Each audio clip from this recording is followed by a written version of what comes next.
All right, everybody. Well, again, my name is Charles, and I'm the co-lead for the water team with the Green Theme Camp community. I'm very happy to see everybody who's interested in water. I'm sure we've all had our challenges with gray water and what to do about water. Um, we have about 25 minutes. I'm wondering what the best thing is going to be. I was kind of thinking I could take a minute or two just to kind of let you know what the water group in GTCC does from our water charter, and then I would love to just open up the floor to any questions and sort of do some connecting and answering questions and pointing people in the right direction. Does that sound reasonable to everybody? Yeah. All right. Cool. Well, the water team, basically our goal is, camps creating or utilizing water and water infrastructures. We want to get everybody to the highest efficiency relative to your camp style. That's an important consideration. A 5-person camp is different from a 30-person camp, is different from a 150-person camp is different from, say, the foamy homies, right? Everybody has different sort of water needs, but we all have opportunity to be more efficient about things. So that's the first thing. Ideal camps use the least amount of fresh water per activity, evaporate 100% of their gray wastewater, and use the largest water storage containers possible. They seamlessly integrate regenerative values into their systems designs, culture, and operations. And finally, all this while educating their members on ideal water usage on and off Playa. And that sort of that's a touchback to what we were just talking about in the main room about acculturation. So just to kind of let you know where we are, the scope of the water team is we're focusing on promoting sustainable water use and management practices through member acculturation and design improvements in the following communal fields. First is provisioning, and this is sort of the cycle of life at water at Burning Man. Well, really, it's everywhere, but we have our own little environment, an important one. Provisioning, so efficient and scaled provisioning of water. That's actually getting water to Playa and distributing water to campmates or for activities or whatever. The second is storage, efficient and scaled storage. The third is in uses, kitchens, showers, cleaning, gifts, interactive elements, things like that. Fourth is gray water management, evaporation systems, solar, minimizing transportation.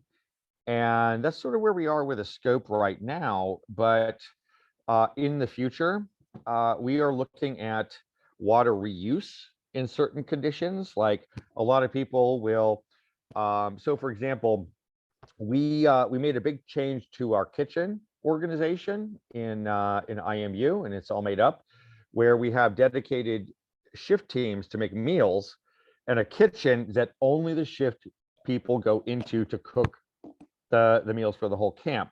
There is a separate kitchen where everybody can use 24/7.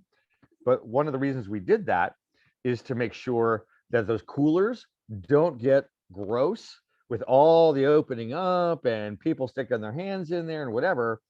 So if we have cleaner coolers, you know what we end up with? Cleaner water from the cooler, which we then use for our dishwashing, right? That's 2 uses of the same gallon, right? A gallon of water to get out at Burning Man is $1 a gallon. If you get it hauled off, it's another $2.50. So $3.50 a gallon, unless, so in our case, that became 2 uses, $1, 50 cents a gallon, and we evaporated the water, so we didn't have to pay for it to be hauled off. Now it's cheaper. It's a lot more efficient. A lot less carbon was emitted into the atmosphere for the use of that same gallon. It's just a little bit of consideration. So that's some context for everybody. Does anybody have any questions that we want to start with? And I can't see, I'm changing my view so I can see who's raising their hand here. Okay. All right. I see Gerflash. Go for Gerflash, followed by Esfand. All right. Go ahead. Okay, a couple of items, just two I'll mention. One is, anybody heard of Larry Breed? He's the guy that invented the trash fins. And he's also the guy that invented the Evapotron Gray Be Gone, which is a windmill that's powered by, guess what? It's all over the place. It's called wind. And it turns a screen on two bicycle wheels. I made one myself, and he has the plan. It's online. He's getting old, but his plan is still online. And a trough that, instead of being the size of a basketball court, it's like about 2x4 or 2x5 feet. That's it. And we have to make sure that the water doesn't have any refritos in it or any bread sticks or whatever. Just the gray water, and it will. And now there is one. We found out one retraction to that, and that is there has to be wind. And if you've got a camp full of RVs, that can cut out an awful lot of the wind, maybe too much wind to make this thing work. So you got to make sure we are discouraging RVs, albeit some people insist, that's fine. Just keep it in one area so we don't block the wind. Anyway, that's a great system. The other thing is about showers. I have a system that avoids showers altogether, but keeps you clean. It's called unscented baby wipes. Add a little water to that, and 7 or 8 of those will do the job. I clean myself on a daily basis. Won't get into details, but I smell fine. Okay, all the time. Okay, and it's something that does not require a whole lot of space. It's a little box. That you buy one of these little boxes at Walmart or wherever you buy them, or Costco, whatever, and it's just extremely efficient. And I can tell you, it costs a lot less to haul out a box of napkins, wet napkins, than it does to haul out hundreds, if not thousands, of gallons of water. So that's my comment.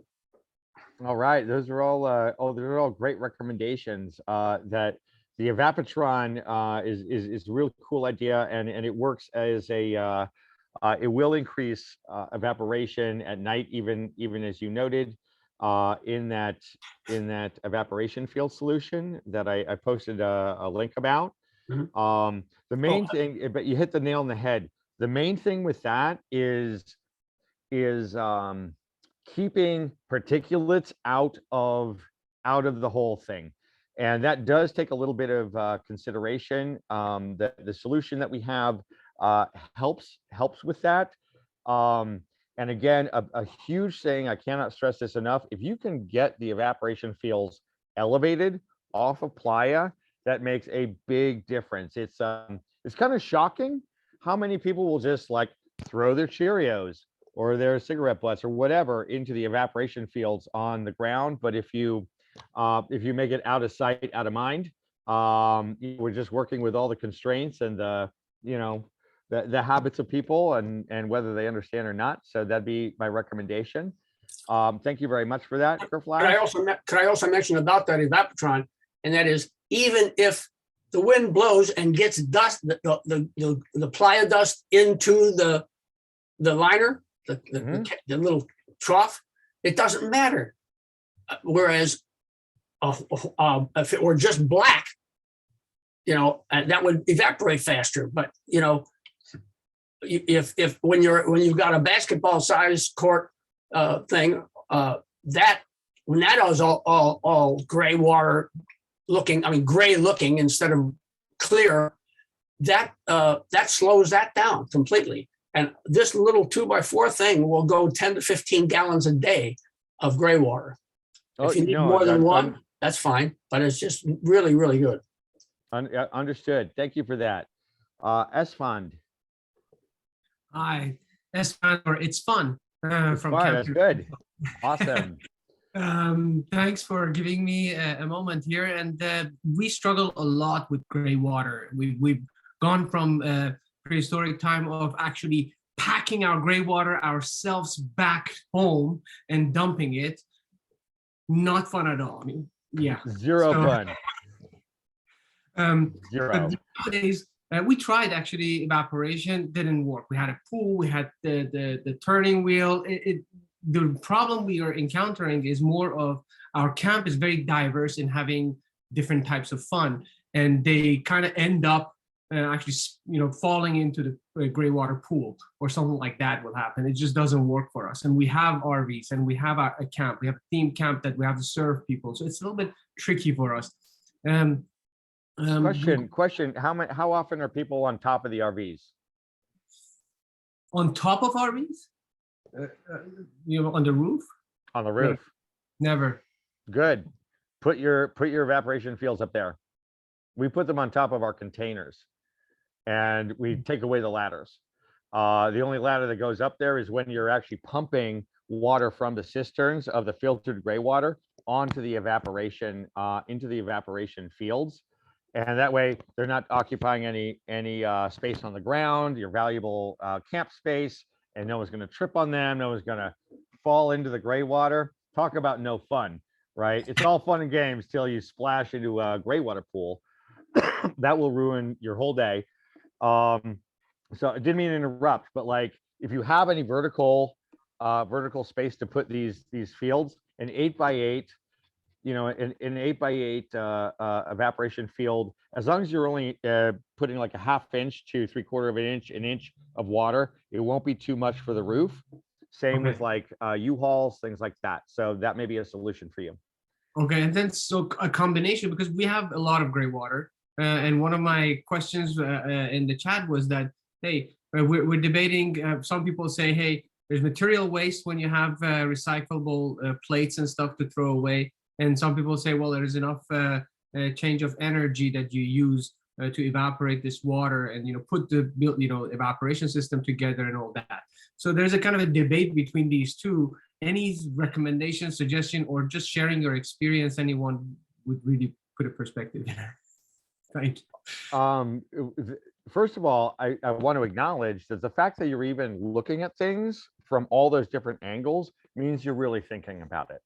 Okay. Now the interesting thing, we were talking about the blast standards, which are all about like the blast standards are really to get us all thinking about efficiencies and carbon reduction. Here's the curious thing about water. When we started the water team, we were like thinking, oh, we're going to be measuring gallons of water, right? Turns out that the water itself is not immaterial, but it's sort of beside the point. Here's what I mean by that. So when you get a plastic bottle of water, right, it actually takes 2 times the amount of water to produce the plastic that the bottle contains.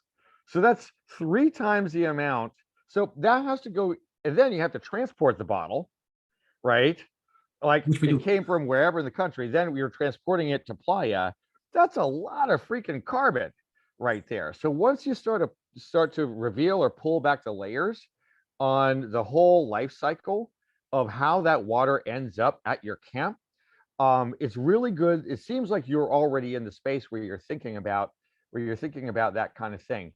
Now, the dishwashing, just to answer a specific question of yours. We actually made this may be controversial, but we actually made a switch about 2-3 years ago to using paper plates in our burn barrel. Are we burning stuff and putting carbon into the atmosphere? We are, but the amount of carbon that it would actually take to transport a gallon of water from wherever we're getting it to Playa, that gets into the calculation. That gets into the calculation too. I see a hand from Sir Loin. Just a moment.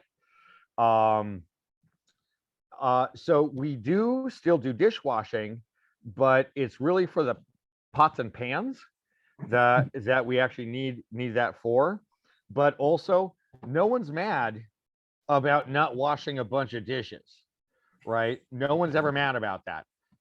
So it may be that is sort of overall more efficient. You can reduce the fuck it factor. You have the we'll need to do some more research as to whether that it's actually more carbon neutral. It's actually just like chuck a paper plate. But that would be my recommendation for that. The other thing I would invite you guys to think about is the acculturation piece, right? You said that you have different camp members with different styles of burning.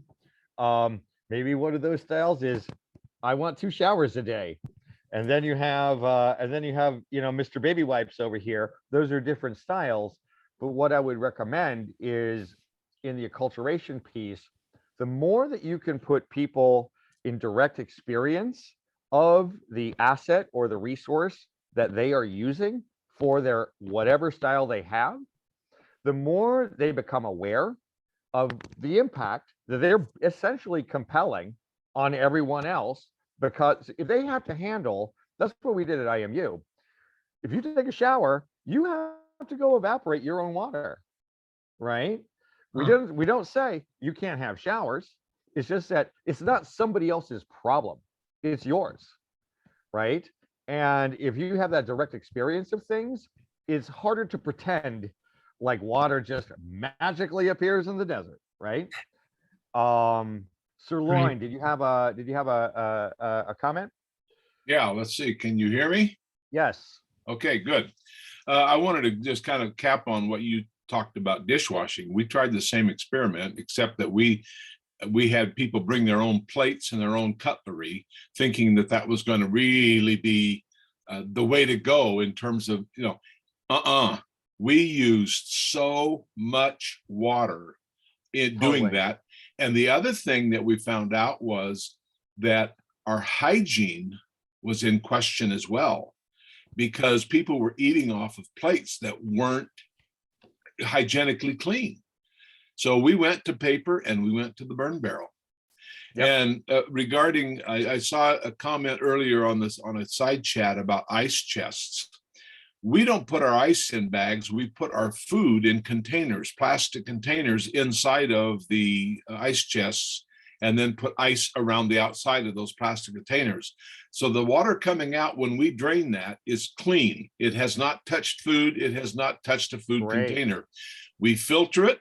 We treat it with a little bit of bleach, and we throw it right back into our shower and dishwashing liquid water. So a lot of water out there is available. Boom.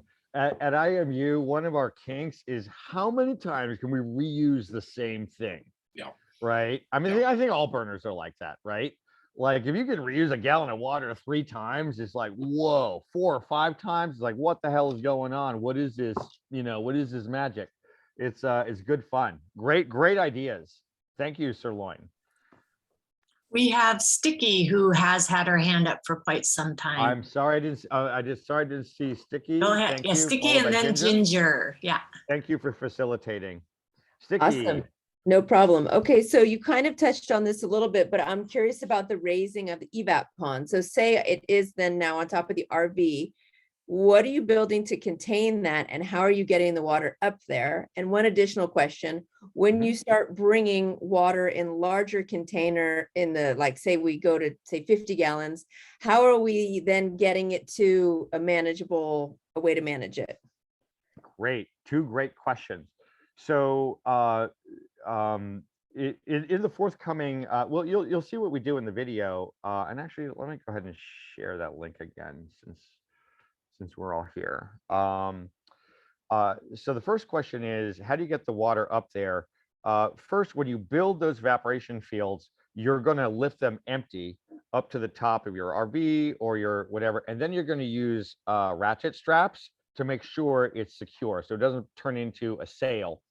The only thing that's less fun than falling into an evaporation pond on the ground is when your evaporation pond turns into a sail and covers your entire camp with gray water. All right. To get it up there, what we use is a pump. You can use a 12-volt pump would be so off of like a car battery, something like that, off of a solar system. We actually, in full disclosure, we do have generators that we're easing our way away from at It's All Made Up and switching to 12-volt solar based kind of things. So we've standardized everything to 12 volts. RVs, all of the appliances in RVs are 12-volt, right? So you can buy the pump that operates the sink is a 12-volt pump. So you can just get one of those for 30 or 40 bucks, have it around. If you don't want to use that, you can get a manual pump for that. So the way it works is you have your triple pass filtration, which is basically just filtered different layers of membrane with filtration media, either gravel, sand, activated charcoal, whatever you want, in 5-gallon painter's buckets that you pick up at Home Depot or whatever, just stacked in some racking. Then at the bottom, it's actually surprisingly clean. The water at the we use a 27-gallon black and yellow bin, just the black bin at the end of the filtration stack, and then we use our pump to get it up to the various, and a hose, so we can actually have different evaporation fields around. And what was your second question? I don't think we're gonna have time for it. Are we, Peter? Maybe. Was that? Looks like we're closing here in 41 We're seconds. gonna get knocked out. But the question was, how am I getting something from 50 gallons to something that's manageable in camp, either whether it be a 1 gallon or, again, it's the pump, I guess. A pump, also gravity feed. We use, if you can get that thing up, use a gravity feed. Gravity never turns off, right? It's a gravity feed and a faucet. That's it. I'm sorry we didn't get to your question, Ginger, but feel free to reach out to me, okay? All right. Wow, great questions, everybody, and great ideas. Thanks so much for all the sharing. This is fantastic. You guys are on.